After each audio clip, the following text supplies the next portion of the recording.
It worked! Hey, everybody, welcome back to the 10th floor. It's me, Matt. Hi, everybody, it's Kat. Welcome, welcome, welcome. Get on out of that waiting room, folks. Climb on into the elevator. It's time to go all the way up to the 10th floor. We're going to be talking about General Hospital soap operas. If you're a big fan of General Hospital, settle in. You can take the stairs if you'd like, but I don't recommend it. We did set up speakers in the stairwell, though. You know, where all of those gaps where the cameras are, you know, where Cyrus, Renault can do crime. There. We put speaker boxes up so you can listen to the 10th floor on your ascension up to said 10th floor. There was somebody talking in the corridor of the stairs this past week or two. It was Britta. And Sidwell. Yeah. Sidwell in the stairwell. Mm-hmm. There you go. Oh, gosh. As always, Ma, though, it's not just us. It's all of those General Hospital fans out there. Hello, everybody. Hello. Hi. Hello, everybody in YouTube land watching it out as well. Thank you very much for your contributions to our YouTube bank account. All right, okay, so it's not just us, Ma. We've got Bob. Bob is here, and Bob wants to know, why is Kai still on the show? Because they haven't written him off yet. Yeah, we're gonna see. I don't know why. Maybe we're gonna see. Well, I mean, I think that they're repositioning what their plans are when it comes to Trina and Kai. I think so too, you know, since they're not, if Kai will come up again, if they start talking about, you know, his prince being on the bat or something like that. If they find out that he was indeed there at the house and with Trina, then his story will heat up. For right now, they're not doing nothing with him. He's just waiting for Trina to pay some attention to him right now. Kai very well may be going the same direction as poor Rory. Not Rory Gibson, but Rory Cabrera. Officer Rory Cabrera. We never know when Crazy Heather may Lieutenant Soda himself. Yeah. Officer Soda Pop. Not every single character hits, you guys. Yeah, I don't know if Kai is gonna die, but he might not be lasting much longer. Especially since we have Trina, you know, like stepping up to Jordan and like, getting in her face and telling her what for. She was. So. Like, step off. Rochelle is with us. Rochelle says, "Happy Sunday." Happy Sunday, Rochelle. It's been a while, and I'm glad that you're here. Yeah, happy Sunday, everybody. Udak is here. Good morning, Todos. I don't know. Is that a language? Or are you saying Togos? You want a Togo sandwich? Or do you like the band Toto? Kelly is with us. Hello, Kelly. Kelly says hi. Carolyn says hello from windy New Jersey. Hey, New Jersey, the hi Garden from State. rainy California. I know. It's been super rainy for us down here in Los Angeles as well. Sandra is here. Hello, Sandra. Happy Sunday. Good thing we're separated by the internet because Sandra's got the flu. Oh, well, yeah. Here. We love you, but we don't love your cooties. Take this. Take this and just grab a blanket. Maybe put on some comfortable headphones. Drown out the world except for the voices of us. Carolyn is here. Oh, Carolyn also. I already said it. I tell you, you know, you can go old school on it. You put on some fuzzy socks and then put some Vicks on your chest. You feel better. You got it taken care of. Absolutely taken care of. Kita's with us. Hello, Kita. Hello, Kita and Marla. Both of them say hello and happy Sunday. Jeannie. Hello, Jeannie. Michelle is here. Hello, Michelle. And I think this might be the last week that we have without Chandra. I expect her to be back next week. Awesome. You know, she's is there a break in basketball? She's making sure that her team wins. Is all I'm gonna say. That's all I'm going to say about moderator Chandra, but hopefully she'll be back next week. It's raining in Prince Edward Island, Canada as well. It's raining in Canada. It is windy in New Jersey. The sun has just temporarily broken through down here in Los Angeles because it's just so strong. Mm-hmm. It won't last. It rained for 12 straight hours here. Mm-hmm. And your dad actually went in the back and used a shot back because the patio was so flooded. Oh my goodness! All right, well, Daddy T on the emergency response team there on the compound. Yeah, that's the truth. Matt Kreider is with us. Hello, Matt. Hello, Matt. Now that we have two Matts, we can talk about Two Nats in one. two Matts. Well, separated by the internet, as so lovingly put before. Okay, so the weather is perfect in Port Charles. Is it? It is. There's no problem. I'm sure it's a little chilly. It might be. It might be. It's almost time for gloves. Almost. It's almost glove season. I know. But in the meantime, we still have the case of Congressman Kane. And we also brought up Judge Herron this week as well. That case is still open according to the PCPD. That case is still open. Yeah. Yes, it is. Yes, it is. Will did that mess. We know that. Hello, Lisa. Lisa wants a recasted Spencer. Down the line, Lisa. Down the line. I do too. But I'd be willing to wait for it a little bit longer. We got some good stuff brewing. We don't, I don't think, to bring Nicholas back right now, Spencer back right now, I kind of do that with his name, just like I do with Carly and Laura, right? Yeah, I do that with Spencer too. Anyway, I would rather wait till the point where the show just needs a charge. Yeah. And right now, I think it's firing on all its cylinders. I don't think it needs a charge. Totally. You know what I want to talk about first, Ma? You know what I really want to get into? And I'm really happy that Dak brought up the name. What's that? I want to talk about Marco for a moment. Because I got a big question at the end of this week, Ma, all right? So we have Rocco on trial, of course. Well, not on trial. This is his hearing to see if he needs to go on trial. Right. All right, so to set the record straight when it comes to that Rocco. Big flip at the end there. Yes, Rocco, he's in holding. He's probably going to be not at Pittenville for 2 days. He's probably going to be at the PC jail. He's going to probably be right there on the property. Yeah, so they're just holding him until his bail hearing. They're going to pay his bail, and he's not going to actually see any real jail. He's just in holding until this hearing, which is unnecessarily delayed for 2 days. And I feel sorry for him. I have felt sorry for Rocco this week because he looks absolutely petrified. He does, and I really want to get into the great details of that later on, because I got a big question at the end of this, because Marco comes in, right? He comes in, he sits down, and they're like, what are you doing here? And he's like, oh, I'm here to report to Diane. To let her know how this goes. Okay. Sonny's there. Right. Dante's there. Everybody's there. Marco doesn't need to be there to report to Diane. No. And we don't exactly know who he dialed on that phone to let him know that this didn't go the way that we wanted it to. Oh, I didn't could have been calling old Daddy-O. Oh, yeah. Being like, hey, Papa Sidwell. This did not go well. Dalton got to ADA Turner, and now the police are going to be crawling all over this lab. We got to do something. I think that Marco might be heating up into villainy a little bit faster than we might have thought originally. I believe you're right. I didn't put all that together myself. I was just thinking about it, I was like, I think you're right, because you're right. There would be no reason for him to absolutely report back to Diane. No, there's many ways from the people who were there for Diane to know what went down. Other than a lawyer's perspective of watching it, or hearing it, whatever. I probably Sidwell got to Justine and made her flip. No. This isn't what Sidwell wants. All right. If you remember at the end of Thursday, all right, he had Dalton alone in the hospital. And he's like, hey, you need to let this go. We don't want the cops crawling over this lab. This is just some dumb kid. You need to relax. Because Britta was like, hey, don't. Come on. Yeah. So this isn't the intention of the power players in Faison's final project. Where do you think the flip comes from then?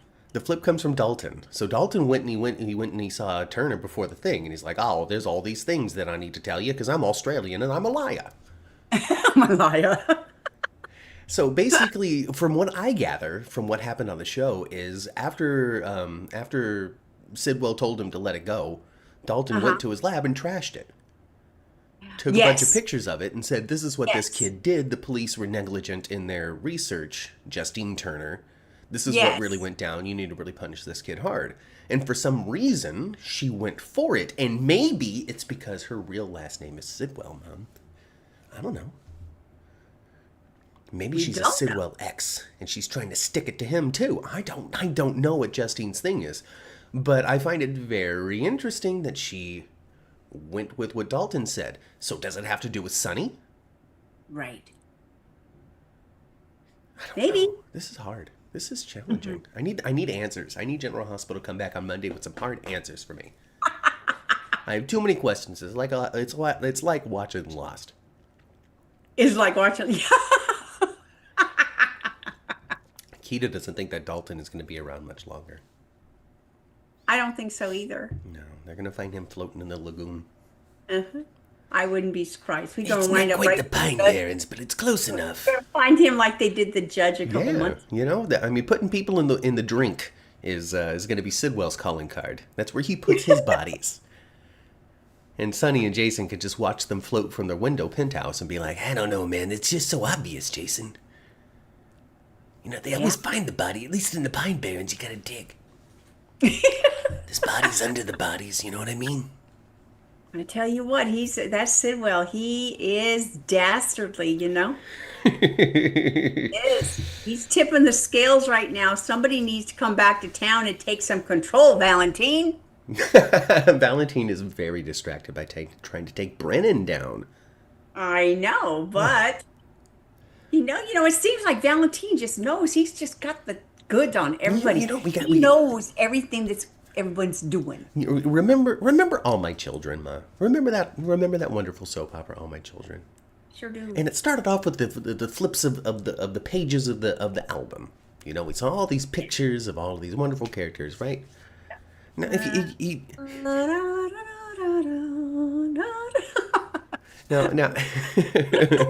now imagine that these pages are just like chapters in the story that is Pine Valley, right? And switch that over to General Hospital. Now they're chapters in the story of Port Charles. Yes. Okay, so we got to finish the chapter about Quartermain Congressman Cutthroat Drew. And then we can get into the chapter about Sidwell's Cassadine, history, and how Valentine fits in. Yes, I can't wait for all that nonsense. But we gotta finish this very interesting chapter first. But Cutthroat, he's about to cut his own throat. Yes, he doesn't have any true allies. No, he doesn't. He's got nary a friend out there. Not a one. Not even Scout.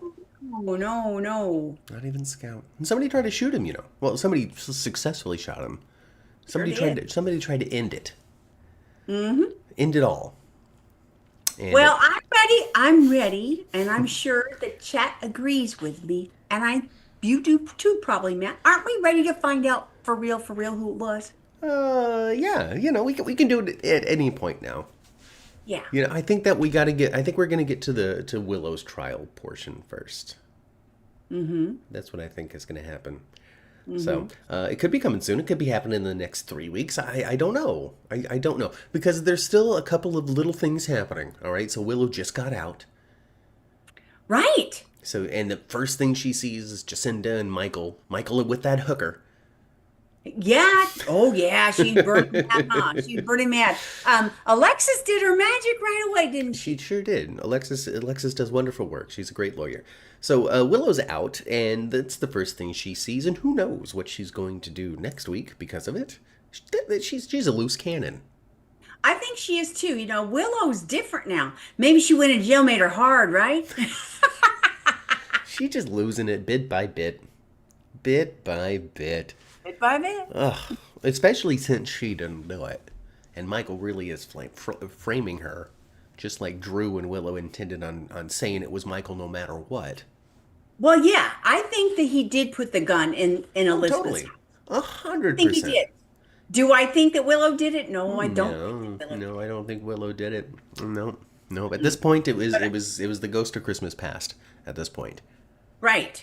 And I'm ready to find out who's playing the ghost of Christmas past. It's gonna be. Why does it wind up being like the shock of a century? You know, it's gonna be Portia.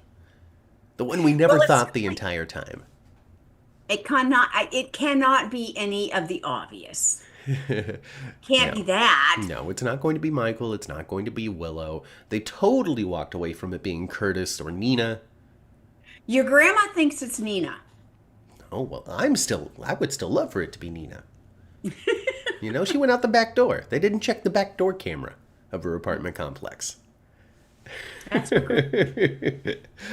I think he hired someone to shoot him, Bob maintains week over week. I could believe that, but you're not gonna put you. I mean, that's like that reminds me of Scream. Like, you cut me too deep. I mean, come on. He did He survive could have that. actually got killed on purpose. Well, yeah, I mean, Bob's convinced because of how determined Drew is dependent on Michael. Who cares who it really was? There's not an inkling in Drew to try to figure out who it really was. Does that mean he knows? Does that mean it was Willow? Because if it wasn't Willow, I don't know who else he'd want to protect by not caring.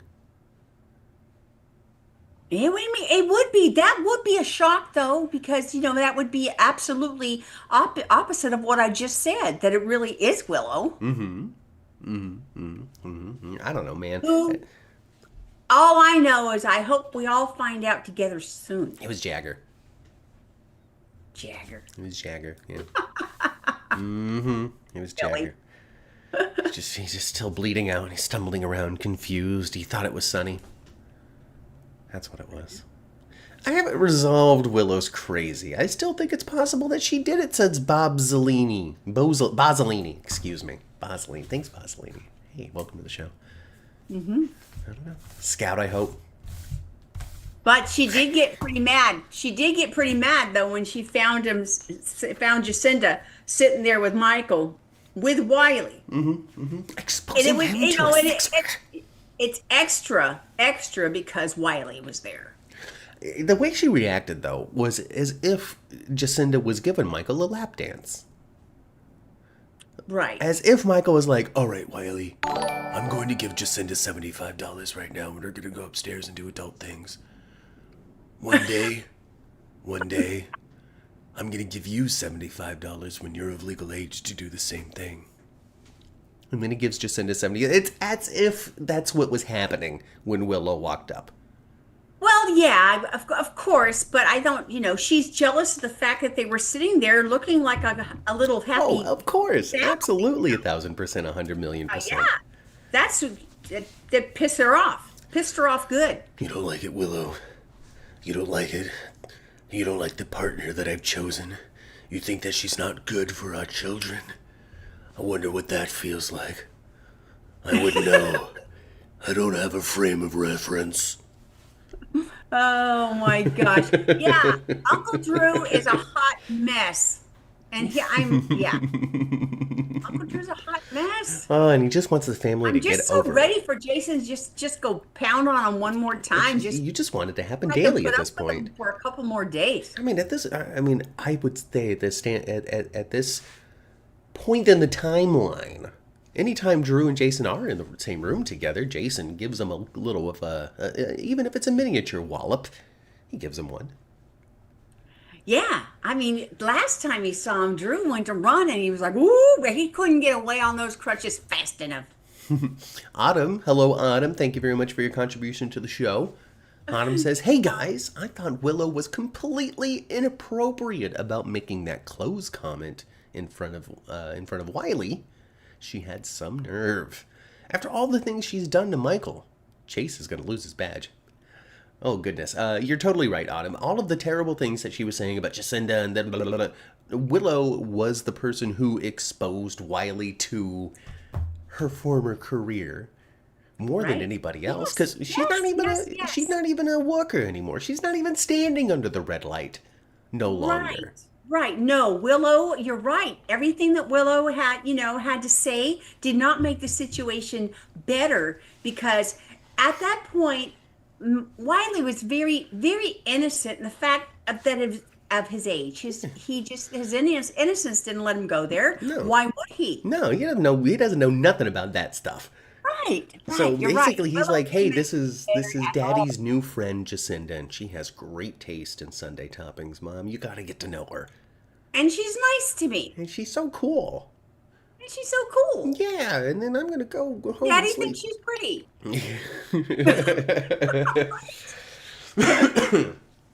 So, yeah, Willow made it worse. Absolutely terrible. Remember Nikki and Victor? I'm not sure what that reference was.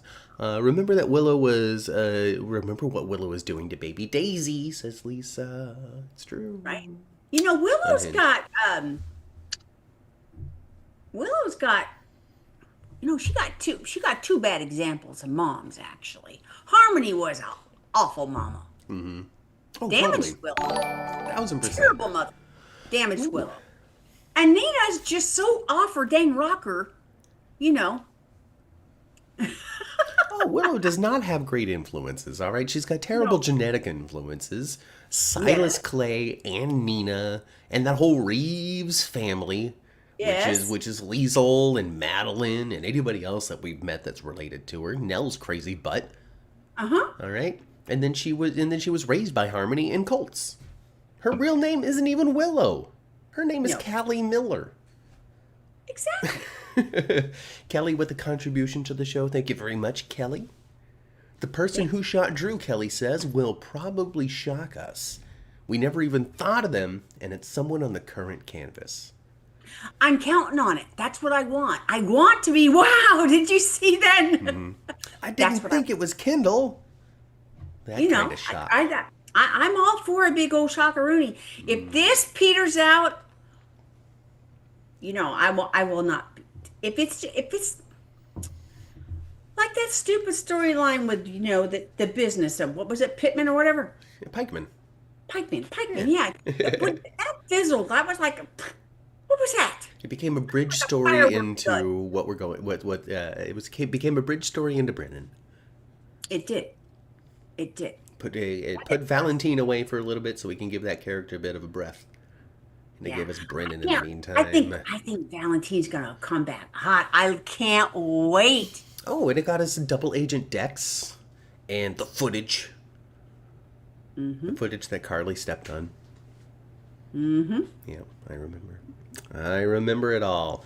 Oh, goodness. Where's Outback, LaShawn wants to know. I think Outback is actually monitoring Ned's vitals. She's sitting there in the hospital room while the doctors are tending to other patients, and Outback is there just watching the oxygen meter. Yeah, you guys watching the pulse monitor. You guys know. If they will let Ned die, I will be so doggone mad at those writers. Oh, no, Ned ain't gonna die. Ned better not die. No. This unfortunate heart attack not only is just, goes to show, the Quartermains just don't have good tickers. And this is this shows everybody just how awful Drew is. Jason ought to go kick his ass for this. So Drew didn't believe it, though. So we have to put that out there. It's not like, unless we find out otherwise next week. As it stands right now, Drew walked away thinking that Ned was faking it. Now, but this is what I have a problem with. Drew damn well knows that is not in Ned's arsenal. That is not something Ned would do. Would Tracy do it? Hot dog, yes, she would. And she might have at some point in her career on the show. I don't know. I get it. I understand. But you're thinking like a rational good person, and she's not a rational good person. And he's not a rational good person. So I think that it's very easy for him to be like, oh, well, at this point in my distrust of you, of course you're faking it, and you're gonna, and trying to manipulate me just like I manipulated. Blah, blah, blah. I at this point, unless he explicitly says otherwise, I feel as though he thought Ned was faking it. That's why he walked away. Would things have been different if he knew Ned wasn't faking it? I don't know. I don't think so. To leave him to die? I don't know. Because here's the thing. Here's why I don't know. Because Drew's a bad guy, but Drew's a bad guy. Like, I want to take what's yours. I want you to go to jail for this. But it's not like he went, oh, well, here's my excuse to shoot Michael because I'm going to make it look like he shot me. Like Sidwell's the murderer. Drew isn't. This is what I think Drew would do. He just thought he was faking. But if he knew he was seriously having a heart attack, I don't think he necessarily would have given him CPS installed. He wouldn't have done that. No. CPR. No. I don't think, but I think he would have went into Bobby's and said, "Hey, I think there's somebody out there on the sidewalk." Yeah, I think he would. I was along the lines with you. I was thinking the same thing. He'd throw the door open with his cane and lean in and be like, "Hey, Ned's having a problem," and then walk away. Yeah. Yes. Hey, I think yes. Ned needs your help. But Ned's like, having a heart really, attack like, out here. Hey guys. Hey, Ned's having a heart attack. You gotta go help him. And then he takes off. Yeah. Yeah. Exactly. Exactly. So But yeah. everybody's going to find out. Everyone's going to find out that he walked away from Ned. Oh my gosh, he got some fury coming his way when it happens. And I'm all yeah, and that's part of the reason why I think that he didn't think that he was actually having a heart attack. Because now he gets to be like, well, now they just never trust me. They think that I would just let a man die in front of me. That's just who the Quartermains are. They tried to kill me. You got what's coming, Drew Kane. I can't wait to see it. It's just epic downfall. He's gonna be impeached or something. Something like that, huh? But you know what? I'm not so sure that Miss Laura's going to win her election either. No, she's absolutely at this point. No, and even then, without Lil Spencer there to stuff the box. Autumn with another donation. Thank you very much, Autumn. Portia had some nerve. She says, we'll talk about Portia. I wrote her name down right here. Portia had some nerve. She's probably wishing that the baby is Curtis so she doesn't have to come clean about her banging Isaiah. I agree. I think she's like, oh, sweet baby Jesus. let this kiddo be an Ashford. Curtis is going to be thrown through a loop when he finds out about Isaiah. He sure will. Yeah, I think Curtis will be thoroughly shocked that I don't think he would be shocked that they had an affair of the heart. I don't think he would be necessarily shocked by that, but for her to be stepping out physically like that, so close to their decision, I think he will be surprised by that. I'm Curtis Ashford. Every woman falls in love with me and stays in love with me. How could you possibly go? Jordan's been with nobody. Well, Isaiah for a moment, but nobody since me. You're gonna go be with... No, I'm Curtis Ashford, you see. I'm gonna have a harem by the time this thing's over. Well... Oh goodness! Yeah, I think Curtis is going to be shocked, and I think Portia really is hoping that baby is an Ashford. I just don't know. And then it's so it can go. What's so stupid she is though? She still want to hook up with this guy, and he still wants to hook up with her. I'm stressed out because there is no character, again, folks, I'm going to bash the hell out of this story. There's no character in it that I want to be friends with, that I like, that I'm supporting, that I hope comes out happy, that I hope is together in the end. They're pulling poor Jordan into this thing and making me not like her. Like, it is doing some real damage. And you know who is even... And okay, Curtis is going to be shocked and stuff. But you know who's going to be so shocked and disappointed? Trina. I defended you to Jordan's face. I'm going to go live with them. Jordan's my new mom. Yeah, I don't know. Yeah, it's a mess. It's a mess, and it doesn't leave me liking anybody. It doesn't. And I was thinking about it, too, because I would say, oh, my God, Carolyn with an epic donation. Thank you very much. Whew. Thanks, Carol. My gosh. I hope November Sweeps wraps up a lot of stories, because Carolyn, and I think so. I think we're going to get a lot of answers about when is the end of that? Mac, do you know the date that's the end of that? No clue. Probably right against Thanksgiving or something. I think it's probably just before Thanksgiving, I would think. It would be silly to measure the week of Thanksgiving, I think, for ratings. So... because, there won't be a show on Thanksgiving Day. There'll be a repeat. And perhaps on Friday, too. I think that I think by the end of Sweeps, we will have Carly have confronted Brennan. I think that we're going to have answers as to what was going on with the 5 poppies. Maybe not all the answers, but something. And I think that by the end of the sweeps, we will know definitively that it was neither Willow nor Michael. I hope so. I hope so. Without knowing who, though. And it made me think, and of course, we're not going to know this for a bit because this is heating up. Who in the hell has got Anna? Alex. You still got that Alex on your... Who else is going to do the voice? Yes, we can always say digital recorder, but it's not like you're going to hire somebody else. Kind of stuff, I with the get voice. that. I understand. You could totally do that. You can go in that direction if you wish. If there's something better than Alex, great. But it's not like you have to hire another actor to do Alex. No. You know? Man, I like it. I like it. I hope you're right. And plus, she's connected to the Faison thing, especially if Nathan is Peter. We got some crazy soap opera story coming, you guys. Yet again, folks, yet again. Here in the police station, 2 scenes in a row. Nathan and Britta interacting. With the story, with the for the audience cover of, hey, brothers and sisters talking. But once again, Nathan just speaking with authority throughout. Can it come off as conversation and brotherly, sisterly love? Absolutely it can. But if you really listen, the first thing he says when he walks up to her the second time is, you need to leave. Yeah. Like, definitively, like, what are you doing here? I'm sensitive Nathan, with a deep capacity for care and wonder. You can hide in the shadows and watch. This is what I would have done 7 years ago before dying. But now he's like, you need to leave. Yeah. What are you doing here? You're interfering. Because he's in charge, all right? He's Peter. He's in charge. He's running the 5 Poppies. He's running the show.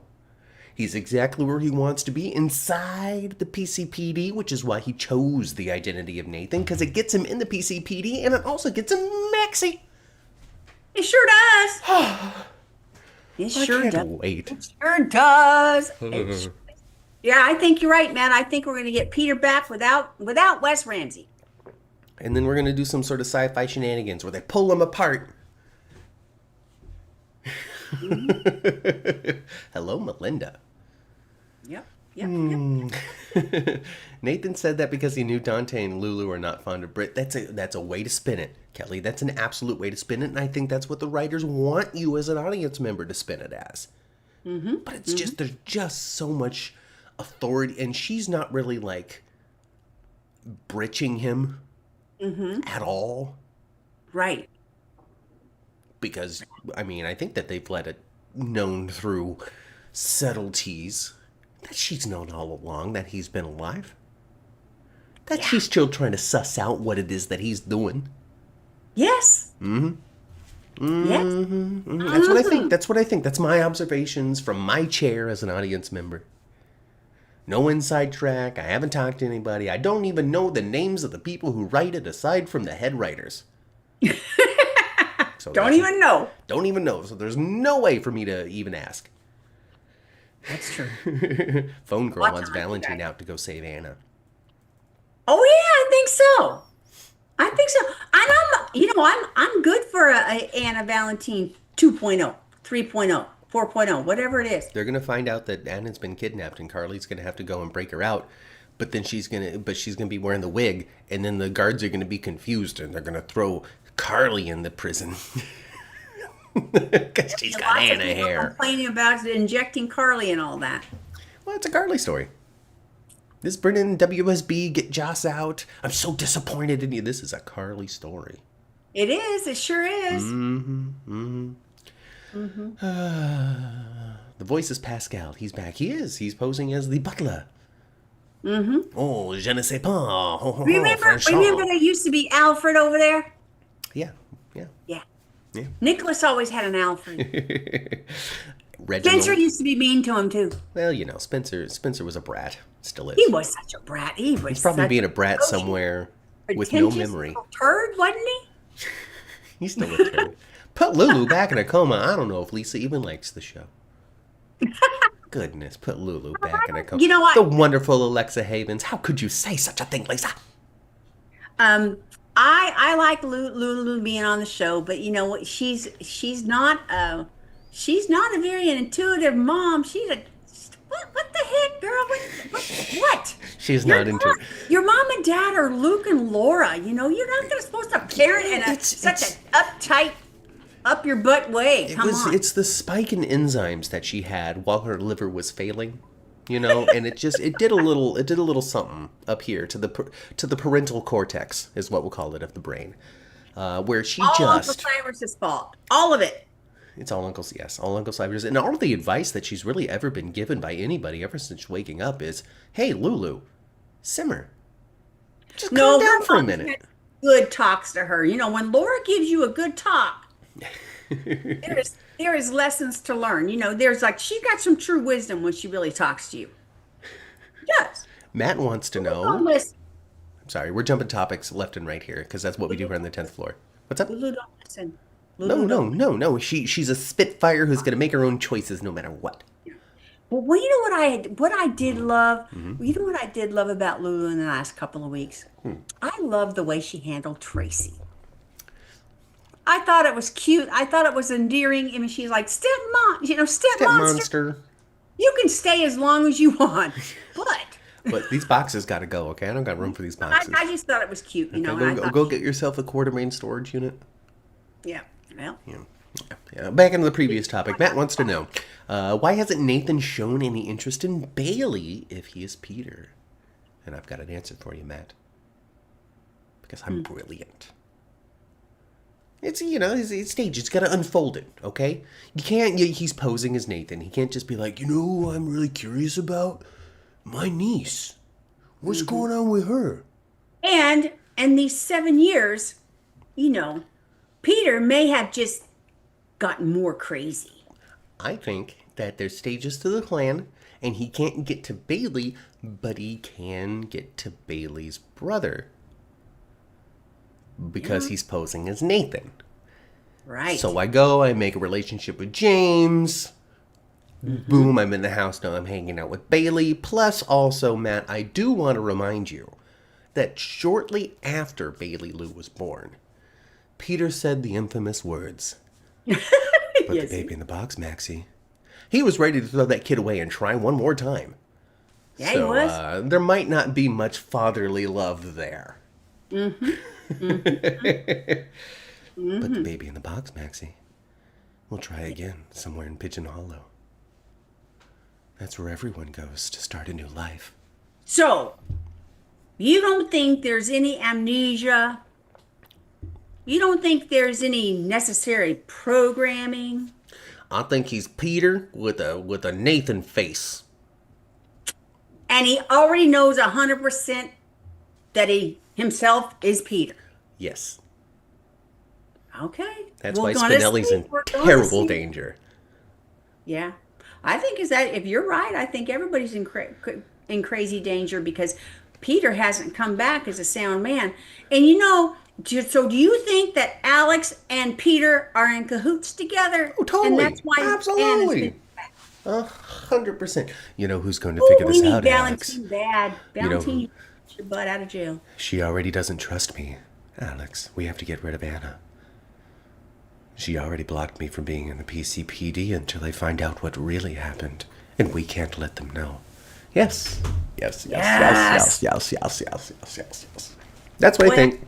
That's a villain and a half. What we got going there. That's a villain and a half. I think the voice is Pascal. It sounded just like him. Pascal, yes, but Pascal is a henchman. I agree. Is he the person who might have been in the car and put the rag over Anna's face? Sure, it could have been Pascal, but who was the one that said go grab her? Right. Nathan. He's like one of Sonny's goons. Exactly. He's the Max and Milo of the Sidwell group. He's the Max and Milo. Boom, boom, boom. Daisy thinks he's programmed. If that's the case, then we get those sensitive Dante scenes because Dante can be all like, Kevin Collins helped me 3 days off screen. Really, he deprogrammed me from. Where's Marlena Evans when you need her? Good gravy. I think Sidwell had Maxie poisoned because she wouldn't know that it wasn't Nathan. Possibility. She could bust into the house when it's ready when she's ready to come back and be like, "That's not Nathan." Yes, you're right. Somebody did put Maxie in her present condition. Well, yes. They poisoned Yes, the yes. face cream at the Home and Heart show. Sure did. She collapsed right there in front of the whole world. She sure did. Ooh, I didn't Lisa, do that we talked sales. about it. We talked about it last week. The guy following Felicia. That was a tie-in for a video game. It was actually a really long ad. Sure was. Go check that out. Conversation Weird. last week. To me, I think- weird. But not weird. Hey, Tracy. But not weird, but weird. Hi, Tracy. Hi, Tracy. You coming? You joining us now because when's Maurice's thing? Maurice Bernard's talking to Laura, the character Laura, Jeannie Francis, over on his channel today. Yeah, and you know who else got number one with him too? Oh, Did really? you know that? Yeah, I didn't know Jonathan Frakes was a part of it. yeah. Huh. He said it's a whole new revamp of the show and something, and I'm really excited for it. You gotta understand how excited I am to talk about mental health with Jeannie Francis. She's a legend, you see.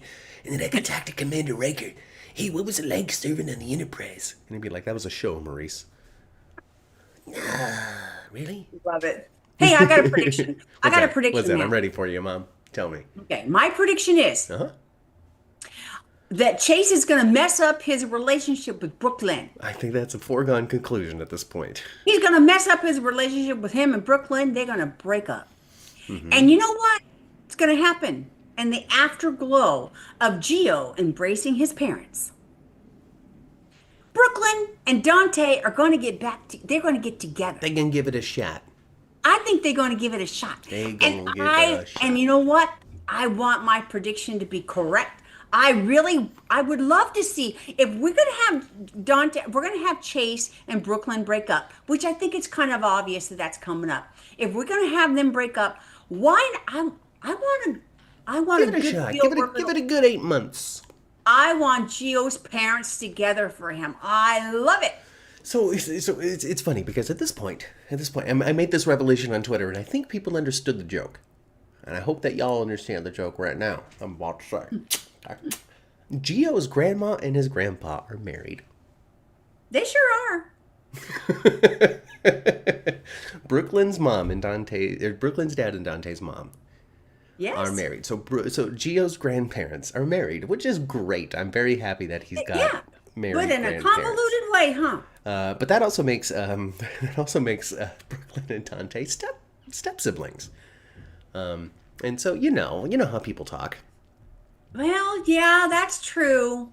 That's true, but I'm all there for it though. Yeah, I am. the General Hospital has done slightly ickier things than that. No, I'd be for. I don't want the epically long 3 or 4 year romance between the two. I'm good for 8 months to a year. Well, no, I don't want to. I thought of course, his relationship with Lulu was good, especially early on. Dante, Lulu, early on. I thought they were a super couple once upon a time. Yeah. I did. You know, after Julie Berman left, it wasn't the same. It wasn't. But do you remember when they were like running in the tunnels together in Windermere all those years ago? Sure Back when don't. it was well, it was good. It was good, okay? Yeah. But I'm here. I would watch it. But watch I it. thought Dante's relationship with Sam was very sweet. It was. I loved it. But there's just Did they something. have a whole lot of angst and drama and adventure? No, not really. But I thought, I thought there was a tender, sweet relationship. But it's just like at this point, if Dante isn't slightly related to the other person, he's not interested. But I just think, and Gio has already come back into the fold. We haven't seen the big moment yet, but Gio is a Quartermain, is a Quartermain right now. The reason why Ned went down with a heart attack is further rupturing for Drew when they accuse him, and he's like, if I known, I would have said something. Yeah, how dare you not trust me? Right. It is to finish building the bridge that Gio needs to return to the Quartermain fold. Mm-hmm. My grandpa. It really messed up the whole animal testing Dalton thing and threw that in a whole different direction. So what I was- multifaceted yelling? heart attack is what it was. what I was yelling when the kids were in that, and they're like, "Oh, there's no animals." I was like, "Open some doors, you dumb kids! Come on, there's a false wall. There's something. Come on, you dumb kids." It's all just computer work. But Brooklyn and Chase, yeah. So I don't think that Chase is going to cheat on Brooklyn, or he might. I'm 50-50 on it, maybe 75-25 on it, leaning toward he won't. Couple of reasons. They keep on reminding us that he's a good guy, and that could be to reinforce that he's a good guy. Like, you should still like him even though he's being dumb. Like, he's just a good guy and his heart is just too big and he just makes him a dummy. Like, that could be it. They could just be really trying to guide our thoughts about Chase. Right. Or they could be reminding us that he's a good guy so he can do the not good guy thing. Yeah. But Harrison Chase, I just don't see it unless we're continuing to just assassinate characters left and right on the show. I just don't see it. I see him losing his badge because of the Willow thing, and that being a huge thing of resentment. Yeah, Builds it between would be. Brooklyn and Chase. Yeah. Because she was instrumental in him getting his badge back. And it's not like, oh, how dare you throw my gift back in my face and throw your badge away. But, like, this meant so much to you before, and you're willing to throw it away for, like, we couldn't be together because of this unless I fixed it. But you're willing to toss it out for her. Like, so that could be just a big area of resentment added on to the we're not having a baby thing. Well, yeah, and it pissed her off this week that she found out he has been there to see Willow at Pentonville Yeah. a number of times, Yeah. and it's never come up in conversation. So Chase was keeping it from her. Exactly. So yeah, he's going to lose his badge for this. Nathan might even push him off the edge as our first hint that, he might be up to no good. Yeah, Maybe he'll report something or exaggerate something or I don't know. something like that. But, Chase is a good guy. He's a good guy cop. I can't have him as my partner. I'm going to have to switch this up. I need Detective Bennett or something. Maybe somebody who I can pull the wool over the eyes of a little bit better. Something like that. I don't know. We'll see. Let's put it this way. I think those kids are the teens or the early adults shall remind me a lot of Scooby-Doo. Oh, Tracy. Tracy says that the new kids remind her of like a Scooby Gang type of situation. And that's not uncommon. That's not uncommon phrasing. I've actually seen it out there in social media land about this particular group of kids and being referred to as like the new Scooby Gang. It's not alone in even to just like referencing a kid group in General Hospital. You point to a group of adventuring kids out there. They're going to be called the Goonies, the Loser Club, or the Scooby Gang. One of those three. There you go. One of those three. So General Hospital this time around has adopted Scooby Gang, and I actually put it on the cover art. I said Rocco covers for the new Scoobs. Gio was so concerned about her little baby brother this Everybody's week, trying wasn't to he? turn themselves in to save little Rocco. And all of the adults are like, that's not going to help Rocco. He's still going to be in jail. With you. Now they flipped at the end of the court hearing. UDAC now has the theme song of Scooby-Doo locked away in their head. Scooby-Dooby-Doo, where are you? We got some things to do now. Chase is a good guy, but not that bright. I think that you nailed it on the head, Daisy. I think you did. And Daisy knows, because Daisy is from the future. She's actually Daisy Quartermain. Came back in time to let us know how it's all going to go down. Oh, gosh. UDAC would have left after seeing that there were no animals. Like, UDAC would have walked in and went left, right, went, and then walked out. We got to find the evidence. Rocco threw himself under his own bus. That's okay. I understand why he did it. Let's see. Another rapid fire chat contribution here. Aisha says, if you think about it, Drew and Nina have something in common. Walking away instead of getting Ned help. And Nina never had to answer for it. I think she even deleted the surveillance of her walking away from Ned. This is when Ned tripped over the towel at the pool. Yeah. Good to go confront Nina, and she was just like, "Oh no, oh well." Yeah. That problem cleaned up itself. Oh my gosh. I want Ned to be okay, of course. Yes. I want Ned to remember that fool walked away from him. Oh yeah, I mean, so he's gonna recover. He's gonna remember. It's all coming down. I am reasonably sure that how this is gonna unfold on our screens is relatively close to how I recently just predicted it all for you here live on this podcast, right here on YouTube.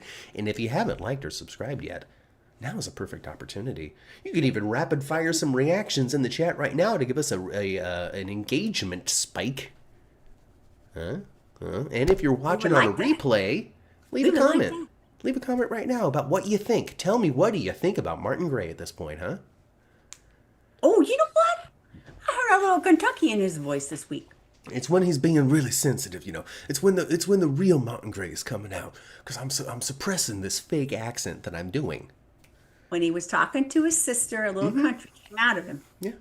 Yeah. Now, that could just be Michael E. Knight, though. I don't know his history. I don't know if he's from New York, Kentucky, or whatever. I don't know. But even when he was playing Tad, you know, there were moments where he was being sensitive with his mom, Opal. And, you know, like the mamas came out, and I'm sure there was a drawl or two and a few words here and there. Right? He always called her mama. Yeah. So when he was Tad, I always called her. Yeah, either that or he's just a brilliant actor, and he uses those sensitive, I'm really Martin, like this is deep core Martin Gray speaking right now. I just get the impression, and I know they've known each other for decades, I just get the impression that Michael E. Knight and Jeannie Francis love doing scenes together. Oh, yeah. You would have to, right? And they would know each other from way back in Super Soap Weekend days and all that sort of stuff. Well, yeah. I think when she was on All My Children, I think, you know, she was on All My Children for a little while. Mm-hmm. And it's been proven. And so, you know.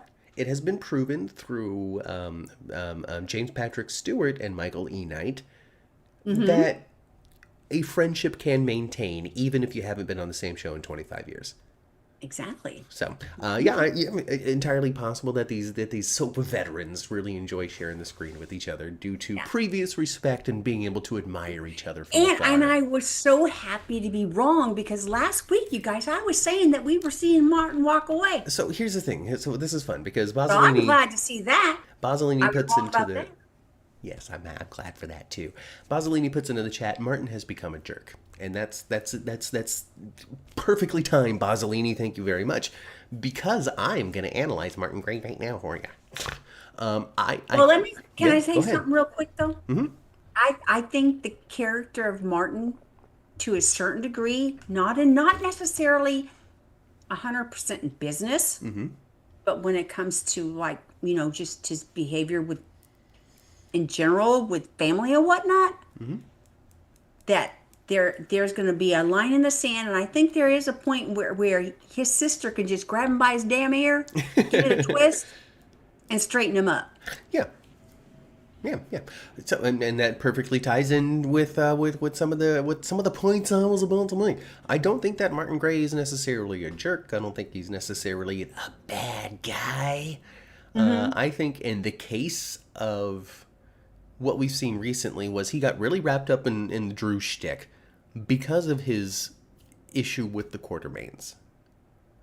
Then he saw how bad Drew really was, and he's like, okay, well, you did something to somebody that's not a Quartermaine, and I find that to be wrong. But he was already in quicksand by then. And then he makes a really bad choice with Monica's will. It's not because he is evil. It's not because he is demented. It's not because he needs to be ushered off the show right now because he's worse than Cyrus. It's because he was really trying to stick it to Tracy in a big frickin' way. Well, he's so mad at Tracy. And messed up.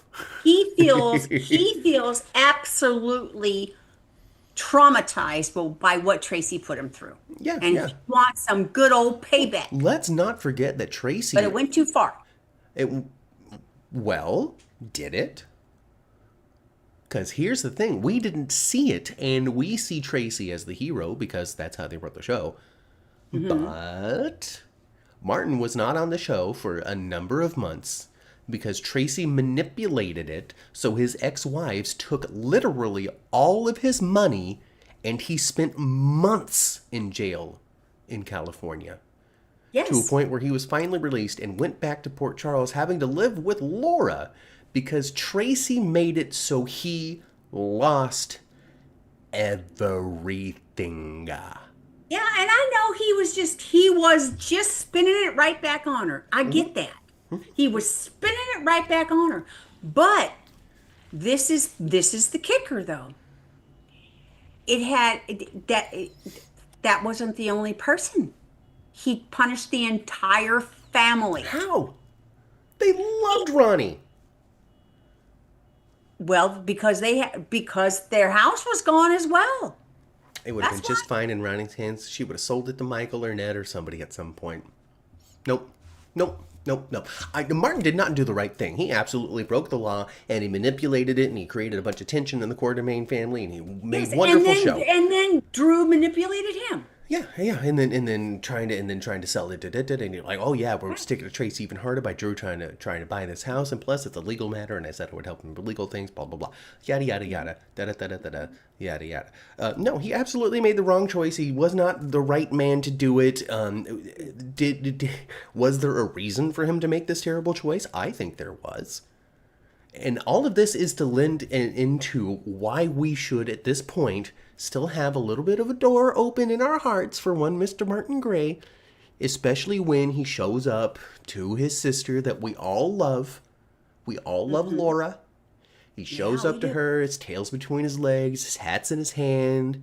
He's all slouched down. I understand what I did was wrong, baby sister, but I'm still committed. They have their big old hug. You're never not going to be my big brother. Like all of these things to show that this man we should still like, support, see as somebody who isn't terrible all the time, who just made a terrible, stupid choice when it came to going up against the Quartermains, and who hasn't done that? Well, you better learn lessons. You better learn lessons. That's all I got to say. Oh, Don't do the same thing and expect a different result. The Quartermains were going to lose their home, not originally.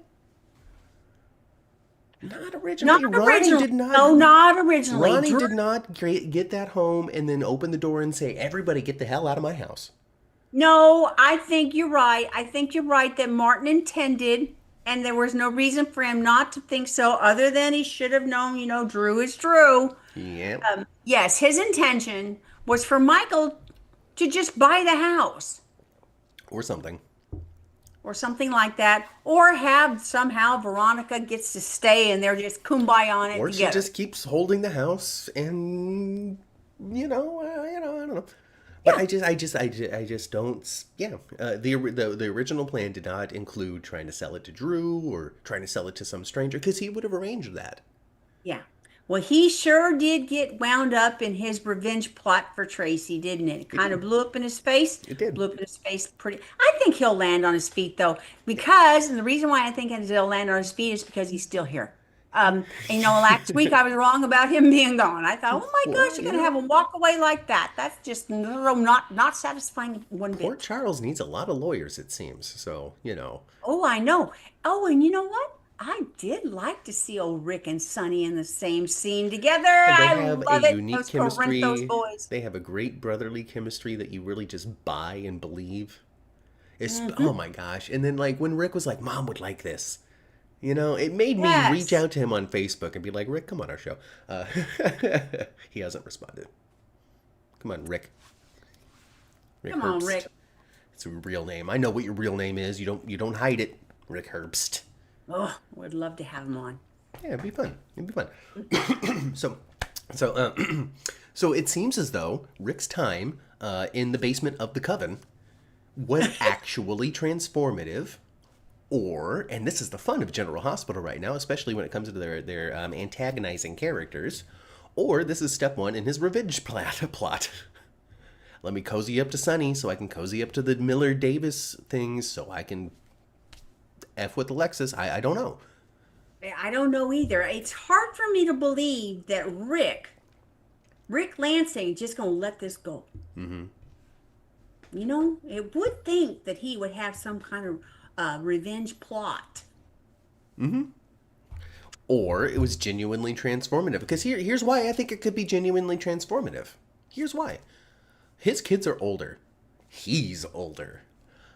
He wasn't really up to shenanigans when he came back to town. He just came back to town because of Irene's funeral. And Yes. then something came up legally, and he was going to defend them, and then just kind of snowballed into him staying into town because things are going great with Molly. Yes. And things were going well with Alexis before I started to blackmail her, before Ava got to me, before I started to feel all these revenge things. And then he was loving on Ava. That was cool. You know, that was cool. And then this stuff happens. The blackmail then completely obliterates. He gets bashed in the back of the head. Everything's taken from him. He tries to escape, and instead of taking that moment, which the show showed us, he had a moment to just go out the back door. But instead, he's like, you know what, I'm going to stick it to Alexis. And that led to him taking a cutting board to the face twice by Ava. Sure did. Again. Getting locked up at the very end. He could get his money back, but then here's Molly. And then when he sees Molly in this key moment of the story, of what's been going down, of what's happening, and then he goes, I brought myself here. My choices put me here. These ladies didn't, I mean, yeah, they did some terrible things to me. And made I Cody kind of look did like some terrible the things cowboy of her first. dreams too, didn't it? And so I think in that moment, he realized that his terrible choices put him in this situation. And so he starts lying about cults and ayahuasca and all that sort of stuff to Molly. And this could potentially possibly have been a moment for Rick, a come to Jesus moment for Rick when it comes to the relationships that he has in his life, the bridges that he's burnt, the choices that he's made in the past. Who knows? He could share a scene with Carly at some point, sit her down at the Metro Court and be like, hey, you know that whole panic room thing? I'm so sorry. This wasn't okay. All right. I think You never, that is not going to go over. Carly was saying, you were pregnant at the time, weren't you? I'm so oh sorry. my gosh. I should not have done that. They remind me. The coven I haven't forgotten. So I'm just saying that it could be possible. I think that what happened could be the opening, if they wanted to, for a tamed Rick. If they want. If they want. But when they make you good, what they gonna do with you? You know what I mean? Well, you don't have to be good necessarily, because he can still be like that lawyer, right? And he's still Rick. Well, sure. And you know, he could join, and he's been like this before in the past. And you know, Rick's always been really good at doing the wrong thing for the right reason. And for some reason, in the age of 2025 soaps and the viewing habits and expectations thereof, it's very difficult, it seems, to have a character on that always makes the bad choice and keep your audience still invested in watching this character. Because Drew's great. Drew is Adam Chandler to a T, in my estimation. And Adam was on and on and on. Palmer was on and on and on and on and on. But it seems as though nowadays audiences are a little less patient with watching the long-term villain continue to, well, this is the custody thing, and now I've taken your business, and now you got me, and now I'm going to get you back, and I've wired your card, and so it spins off the road, but somebody saved you at the last minute. Like, these ongoing... It's not, antagonism, you know, like the bad guy in Right. town. It just doesn't seem to stick with the audiences anymore. They want to see them, 9 times out of 10 go to prison. Or get their comeuppance. Right. And then the comeuppance, though, isn't having their plot foiled for them to try again. The comeuppance always has to be some sort of justice. Whether it's legal justice because of prison or emotional justice because somebody offed you. It's interesting. It's an interesting. Or put you in the change. loony bin for safekeeping. Right, you know, something that takes you away from the show, honestly, is what the expected result is. And I don't know, I think that might be habitually trained to us from a lot of the stuff that I would watch growing up as a kid into adulthood. The villain, Ma. The villain in all of the movies and all of the shows I had ever seen. Flippin' dies at the end. Most of the time, huh? Even at the end of The Incredibles, the bad guy dies. At the end of all those Marvel movies, the bad guy dies. At the end of all the Star Trek movies, the bad guy dies. At the end of Die Hards, the bad guy dies. The bad guy dies, the bad guy... It's just all over TV and entertainment. And I can think of a million movies and TV shows that I watch where the bad guy dies at the end. And so now you're watching this, you're watching soap operas, and Drew lives. And he continues, and he's still bad, and this leads into something else, and this is actually a serial, and we're watching this guy's life, and he's not dying, and he's not dying, and he's not dying. This feels wrong. This feels like we're just stretching. You know what? Two other I people. just watched Home Alone a couple of nights ago with my granddaughter. It's like Drew Kane's The Wet Bandits. He doesn't have to die at the end. He doesn't. Drew is a bad guy, but he's not that bad. He really isn't that bad. When it comes down to it, Victor Cassadine is worse. Nicholas Cassadine, anybody with the last name Cassadine is worse than Drew. Yeah, Drew is not a murderer, not yet. not yet. But boy, he sure wants to make you miserable. No, he's not a murderer, not yet. None of his plots have involved in anybody dying. Really, his plots were like, I want this thing. I want Willow. Oh, okay, well, you're being jerks about Willow. Well, fine, I'm gonna take your crypt. Okay, fine, I'm gonna take your peers. Willow don't really want to be with him, not anymore. No. And you know what? I think he wants to just have the conquest more than he wants her now. Yeah, Willow, at one point in time, either I was way wrong or the story was different. No. At one point in time, I would say that Drew was genuinely interested in Willow in just a really exaggerated sort of unhealthy way, but he genuinely did have care for her and Right. wanted to see her happy and succeed. No longer. At this point in time, she is absolutely a part of his hell-bent focus of conquesting this quarter of the Quartermains. Yes.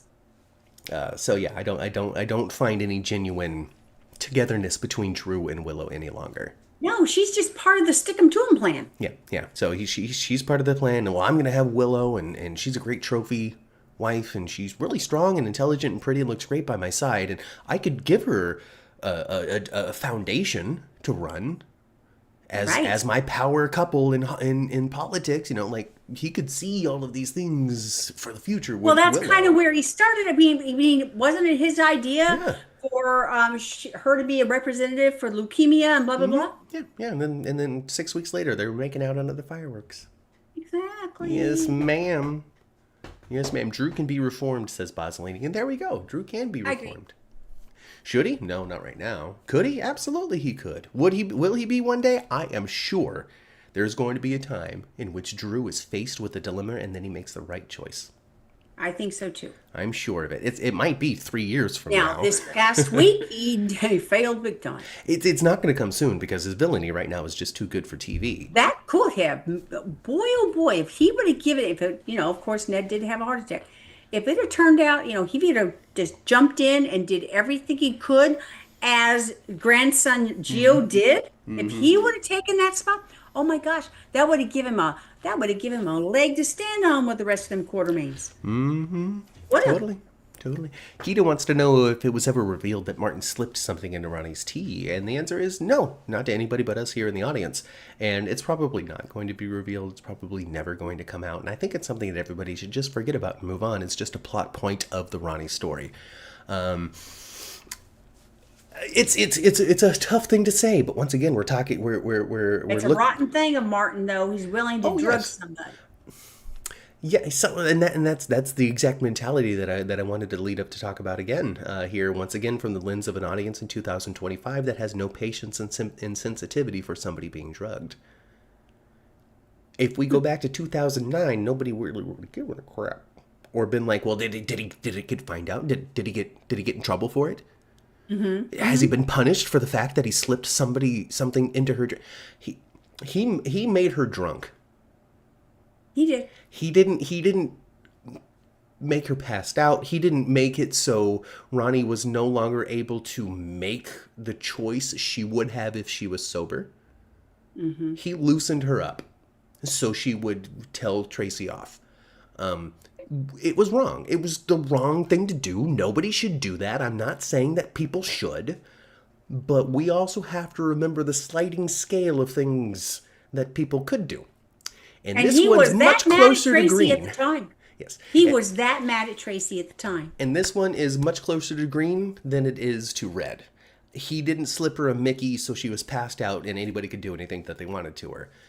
He basically mixed her a drink that was too strong. Somebody was like, "Oh, I want to put 2 shots in there for me," and he put 4. Mm-hmm, mm-hmm. That's what I liken it to. And maybe I'm just a Martin Gray apologist.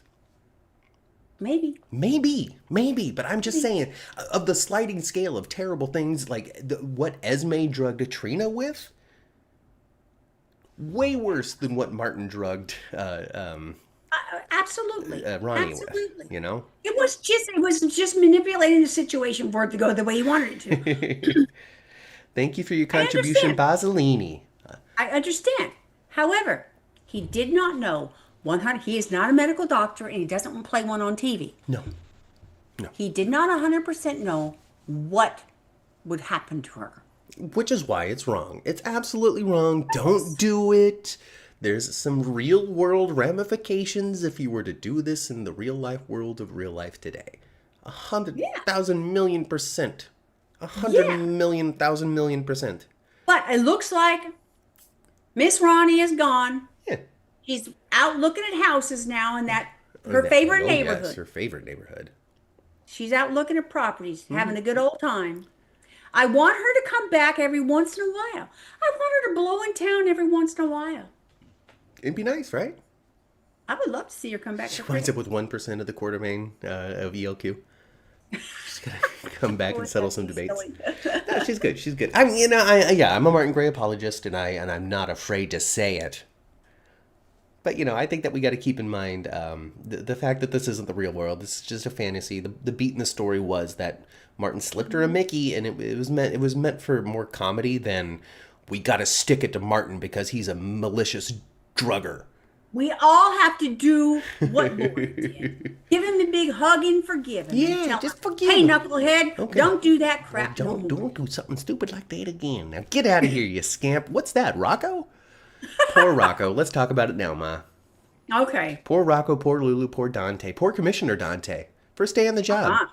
All right, hire somebody with Swiss cheese memory and his kid gets thrown in jail. Oh, my gosh. What's he going to do? What is Dante going to do? He's going to go find Anna so he can go back to being a detective. Yeah. Detective Falconeri. Yes.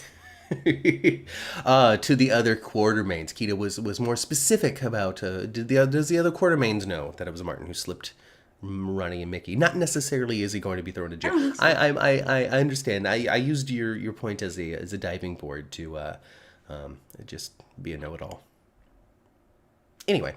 I don't think so. And connected to the other thing, Keita, I don't think anybody's going to find out. I think that was just a beat in the story, and we've moved on. Yeah, I think so too. I think so too. Yeah. Yes, it was running. Confronted him, and he admitted it. Yeah. I think we all just saw that, Cassie, but I don't think the other Quartermains were there for it. Anyway, moving on. Rocco, sacrificing himself, throwing himself in front of Dalton so Charlotte and Danny are not found out. And of course, the punishment a lot more severe. A lot more severe, than yes. we all originally intended. Rick Lansing, trying to help out, trying to bridge the gap between him and Sonny, goes in to defend, works out a deal with Justine Turner, and Justine Turner goes, I don't want to do that deal anymore. Right, and the judge is like, this is just a hearing. I don't give a crap. See you in 2 days. Yeah. But 2 days, though, Ma. 2 days. That's sticking it to the kid, Ma. That's sticking it to the kid. There's no reason for the 2 days. That boy looks so scared. He absolutely did. He's being carted out of there shouting, I didn't do it. He's petrified. He looks petrified. And Professor Dalton's just like, I hate that kid. I hate that kid with the fiery passion of Australia. Wait, you know what? Professor Dalton, I know, I don't know who said it earlier, but yeah, I think he's on a short pier too. I'm gonna find my way. I'm gonna take a long walk off a short pier. Let me tell you that.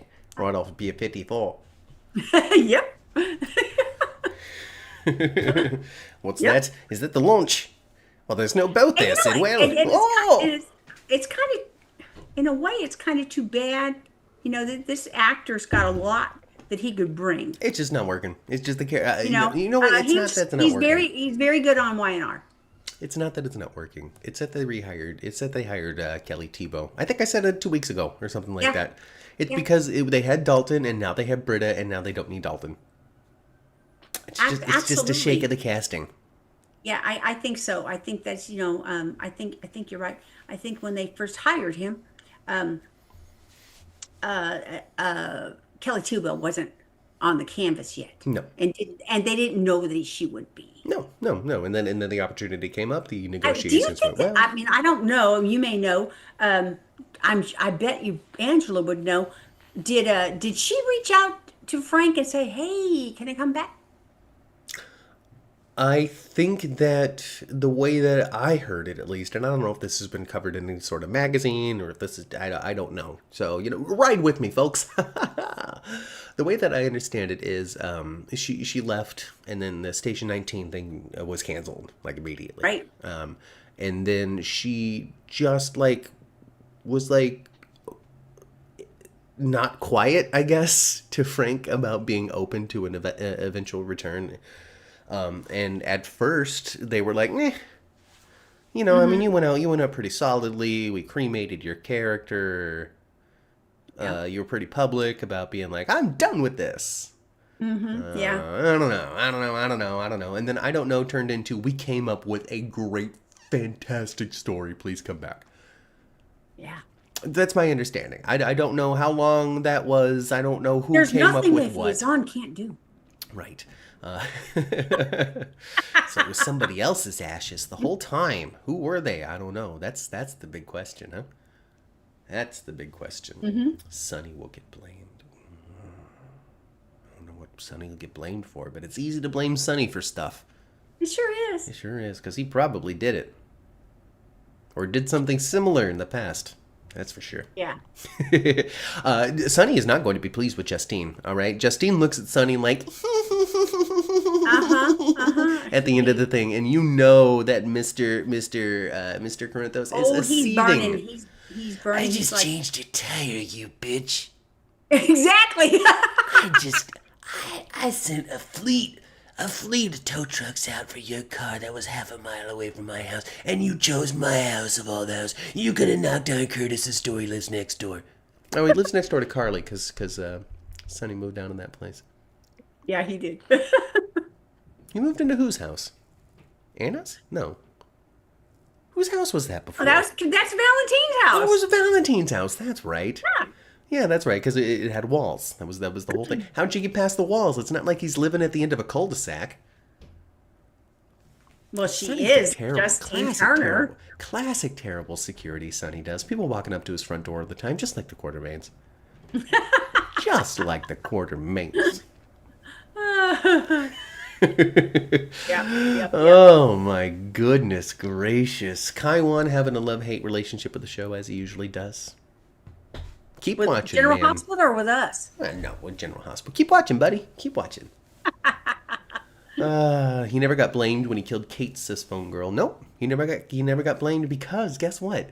Kate's was a part of the Pikeman story. And you know what they were doing? Flushing that crap right down the toilet. They sure were. Pikemen go down the hole. That was one of the- Pikemen go down the hole. Pikeman could have been so much better, and it could have been so much shorter. So, unfortunately, Jagger was sacrificed on the altar of Pikeman to sweep that thing right off of our screens. Never to be mentioned you know what? again. There's a lot of storylines that are good. But that doesn't include every storyline. It doesn't include every storyline, and unfortunately, there are occasionally actors that we like that get swept up in something crappy, and then you just don't get to see them anymore. Denise Crosby. Hey, Dara. Dara's catching us live and is very happy for it. And we're happy that you caught us live too. Settle in. We're probably going to do another 10, 11 minutes or so before we get the heck out of here and rest our voices for the next pod. Since, Dalton ain't going to do Britt any good. Okay. No. He's not a good assistant because he's going to be pissed off anyhow. Oh, yes. Very pissed off. And he's trying to get her to double cross. Every scene she has with him is Dalton trying to get her to double cross. Mm-hmm. Yeah. No, this man is spiraling. He's out of control. I've said it before, and I think it could do some comedy and just make it fun and better. She needs her mom. Her mom is at the same caliber she is when it comes to being a crazy ass doctor. Mm-hmm. Totally. Oh my gosh, wouldn't that be fun? Daisy blames Emma for the whole Rocco situation. And you know what? You should. You should blame Emma because this is all Emma's fault. If she didn't chase Dalton here from California with this cockeyed, wild-eyed idea that he was experimenting on animals, not only did you break into his first lab over in Berkeley and walk away with absolutely no proof that he was focused on animals, you were his lab assistant here in Port Charles, literally helping him with his research, and still thought he was experimenting on animals when he's not doing that. No. In his research that you're helping him with, where do you think this animal part is going to come into play? And you would think moving forward with absolutely no proof. After all this time that she has been an assistant to Dalton, which has been a while now. Yeah. Ever since Jocelyn, ever since Jocelyn took off, mm-hmm. she should have had an opportunity herself to get into that lab. Absolutely. At some point. Uh-huh. Oh, totally. This is all Emma's fault. She did a terrible job. She recruited minors to help spring the animals from a lab that doesn't have any. And Emma, not a letter in a sentence of proof. Right. Just a hunch. Right. Oh, Emma, you messed up big time. Big time. You're lucky Emma's not here. And Gio, he made a mistake too, but Gio got, Gio's got a sparkle eye a little bit for Emma, Oh, of course. So. I'm going to take all of the blame when I go and tell the authorities that it was all me. It was all me. Mm-hmm. Oh, it was funny to see Jeannie Francis and Daniel Goddard, who's Australian, I'll play this guy. Yep, that's Dalton. Play scenes because they were mom and son on Young and the Restless at one point. Says Jeannie. I didn't know that. I didn't know that either, but I did know that she was on the show. She was on Y&R for a while. Jeannie Francis did the loop. Oh, she did. I wouldn't be surprised if she was on Days of Our Lives for a couple of weeks. I would not be surprised at all. I don't know what every single soap she's been on. Mm-hmm. I know she's been on All My Children. I know that she's been on Y&R. And I think she's been on one more too, and I think there is one more for sure. Mm-hmm. I don't know. But I don't know. One of the canceled ones. One of the canceled ones. I don't know. Another World? Sure. As the World Turns. Guiding Light. One of them. One Life to Live. Anyway. And Tristan Rogers played his dad. Oh my gosh. Just cross-pollination there over on Young and the Restless. Right. I think they have humans testing in the lab, says Jeannie. I agree. I think so too. I think that they were behind the false wall. I thought it was humans for a long time because that's what the Five Poppies was doing. Some sort of research into healing, into life, into resurrections, into whatever. Because Nathan's okay. Well, presumably Peter's okay. And Britta's got this life-saving medicine that was developed presumably over at the Five Poppies. So yeah, it has something to do with people. And Nathan got rescued some way and survived. Mm-hmm. Mm-hmm. And are we is Rocco gonna get hurt or something, or somebody gonna be on the brink of death, and then Britta's like, I got the solution, and then she goes grabs a miracle drug? Probably. Maybe. And it'll be Lulu. It would be Rocco, I would think. Or Lulu. It'll be Lulu. She had to save Lulu. Could be. She gotta save somebody. Because, all right, so Britta, she is a doctor. Of course, she's going to respond to an emergency. She rushes out there to give Ned CPR, saves his life. But I think it's going to be freeze the world, put a USB in your head. Craziness. I mean, for some reason, it has to do. They keep on talking about cold fusion. Is it the cold fusion of one's body? Is cold fusion made of people? Of people. Of people. We gotta know. We gotta know. We gotta know. I don't know. I don't know. But we gotta Where's know. David Haywood when you need him? On the other side of the secret wall, I hope. Wouldn't that be great? That would be great. He's the one that's got Anna. He's like, I miss you so much, Anna. I miss you. I miss you. Let's see. Jocelyn, Carly, Lucas, Marco. We said all those names so far on the podcast. I think we did. I mean, Jocelyn doing her job. You know what, though? She did kind of slip up with her mama. Well, she's never been more disappointed in Jocelyn. Carly's right. There is no way that Jocelyn would encourage Lucas to go live on Funny Bone Island. She got a job to do. And Brennan has put her in this position where she has to lie to her family, who knows that she's going to be acting out of her normal behavior. This is not good for John. She's not going to be able to successfully do this. No, and especially since Carly already knows, which means that she's prepared to listen for the lies and won't justify it based off of, oh, well, you're going through a hard thing.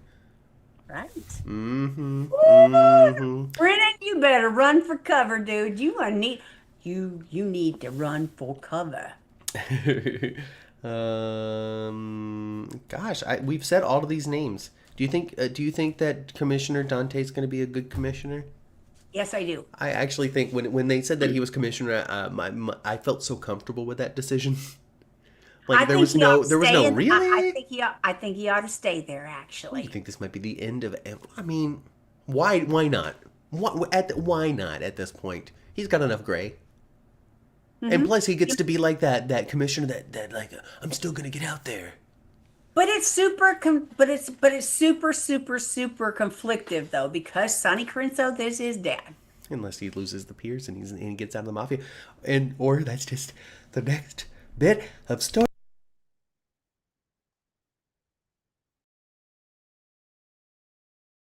That's maybe that's just going to be the next bit of story. Joss is not leaving the WSB, says Daisy, and of course not. Of course not. But Carly's going to try to make it happen. And then maybe Valentine will slide in as the new head of the WSB, and maybe that'll leave Carly to be like, all right, I guess this is what I did, so I've got to be comfortable with it. And everybody's starting to figure out that Brennan is the head of it, not just a field agent on this particular site, head of this particular site. We're going to definitely have to figure it out pretty soon, huh? Very much. Well, I'm enjoying the very beginning of Sweeps. We're at the beginning of Sweeps, right? I think we're in the midst of it. Yeah. I think when Sweeps begin, and again, who cares what the actual dates are? But I think Sweeps technically begin in the last week of the previous month and go 3 weeks into the month that they're named after. I think that's how that works. I don't know for sure. I don't work in TV. I just talk about it. Yeah, we don't work in TV. Nope, we just talk about it. Even though Matthew would be so great at it. Oh, well, thank you so much for your support. You are my mom, though. Yes, I am your mom. But I will tell you from my life, folks, that she is not one of those mothers that thinks that their children could never do wrong. Oh, I know they could have shenanigans. All three of them. So that's it, everybody. Go spend some time with your families. That's what I say. Like the video, subscribe to the channel, get on the elevator, go back down to the first floor. Get in your cars and turn your radios to previous episodes of the 10th floor, which you can find on all of your favorite podcasting platforms. If you can't find it on your favorite podcasting platform, then reach out to me on social media and I will send you in the right direction at 10th Floor GH. Sure will. Like the video, subscribe to the channel, leave a comment. Please. And that's it. We'll be back in about an hour at, about 45 minutes. At 1:30, talk about Days of Our Lives and Beyond the Gates, folks. So come on back for that. And there are a couple of parallels, okay? But they're so different. We got people poisoning people and slipping them drugs over on another show, too. And she's a hell of a lot more serious about it. She sure is. So forgive Martin Gray, folks. So we'll talk about that. And that's been it for now. We'll see you in a little bit. I've been Matt. I've been Kat. And we'll catch you next week right here at 11 a.m. for the 10th floor and in 45 minutes for Beyond the Gates and Days for Dummies. Bye.